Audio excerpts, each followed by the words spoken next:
Do your job.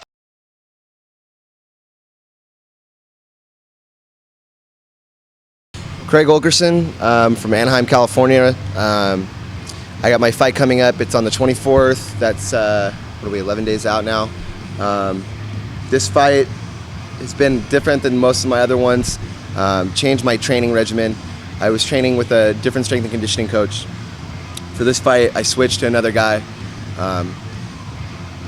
Changed my complete outlook on training and strength and conditioning. I thought I knew what strength and conditioning was until I had my new trainer. He's really pushed my boundaries, what I look for in a trainer. He's very, comes up with a lot of different unconventional type things. So that's just one aspect. Two, my mental outlook on life has changed a lot from my last fight. I just cut out a lot of the unnecessary kind of distractions that, everyone has certain things leading up to a fight. This one especially, a lot of things got cut out. So I've been able to focus a lot more on just the fight and, winning and maximizing my potential as much as possible. And third, I think I kind of went back to my roots. For the last couple years, I've worked a lot of striking. I didn't stop doing wrestling and jiu-jitsu. It's just that was more the focus. It moved, more into striking, and then the other ones didn't get as much attention. And now it's kind of come full circle. I brought back in a wrestler from Cal State Fullerton, who I actually used to coach in high school. He's probably one of the better guys on the team, and it's brought back a lot of my wrestling.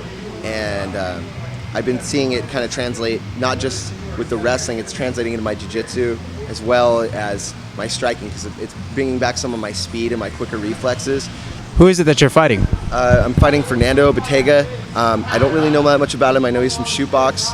I know he's mainly a jiu-jitsu guy, and that's about it. I'm really not too worried about what he's going to do. I'm just trying to focus on implementing my game plan and what I'm going to do. So. Well, we're here at CSW. Who are some of the guys that help you out over here? We got Ben's, one of our, when Eric's not here, he runs practice, and I do strength and conditioning with him. We've got Jay Martinez. Jay's been around since I went professional. Actually, for my first fight, a lot of these guys were kind of absentee for a while. There's been a lot of new additions, but for my first fight, it was actually me and Jay that trained each other. Of course, Eric Paulson. My dad's one of my main trainers. I have my boxing coach, Joey Aguilar, that helps me, not just with the boxing. He does a lot of the conditioning. He gets on me about, my diet and stuff, because if he didn't, I probably would shoot up to like 195. And then, of course, everyone here that's here, they're helping me day in and day out. Any of these guys, anyone that's part of the team. Now, immediately, how do you get that scar on your forehead? I see that. I actually I got it from fighting, but not from a cage fight. It was, I know it sounds bad, but I was in downtown Fullerton. I was at home, and my friend, it was his, I forget what birthday it was for him, but it was on Cinco de Mayo. I'll never forget. I didn't go out for his birthday, but he called me, and it was probably around 1 a.m, and he's like, dude, I'm drunk. I need a ride home. And I was like, dude, I'm asleep. I had a midterm the next day, but I'm one of those friends that will get out of bed. I wanted to make sure he's gonna get home, and so I got in my car, drove over. It was when Rock and Taco was still there, and we got there, and I walked in, and I went and got him, and when we were leaving, my friend was kind of one of those loud, kind of obnoxious guys, especially because it was his birthday and whatnot. He said some comments to some girls and guys, but nothing bad. He was just being funny. That's the only thing I can figure. But as we left Rock and Taco, we were crossing the street where Roscoe's is, and some guy said something to me and him as we were walking. He was with a buddy, and I didn't really think much of it. I kind of turned around, and I was like, whatever. And then I heard footsteps running behind us, and I turned around. The guy sucker punched me for no reason. I didn't see this guy at the bar or anything. So I've been in fights in the street, and normally you can see it coming. You get kind of aware. There's a certain kind of awareness that, something might go down. This was completely random. And without even thinking, I'd only been training for maybe about, I've been training my whole life, but actually in the professional realm of the sense, probably maybe a year and a half. Without thinking, I punched him back, and my wrestling came back, and I took him through a plate glass window.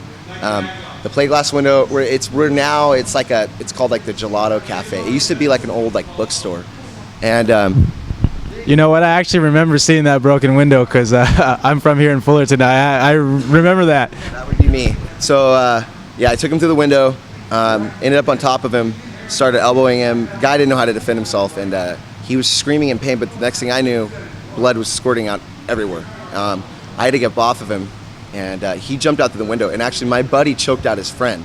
But when he jumped out through the window, he got his buddy, and they took off. I had to crawl out through the window. When I crawled out, there was some guy from where table 10 is, ran over, was like screaming. He's like, dude, you're bleeding. And he wrapped a thing around my head, and they called the ambulance. And I told him, tell him that I don't need it because it costs like a grip load. And I ended up getting picked up by one of my friends and taken to St. Jude. And I ended up getting 65 stitches that night. So you got 35, 7, 15, 9, and then there was like 2 on my finger. And actually, out of the funny thing is, the one that was the most painful were the ones on my finger doing it. But I was there for like probably like 4 or 5 hours getting stitches that night. So lesson learned: walk away, don't take fights to the ground, or just walk away. I should have just, whatever.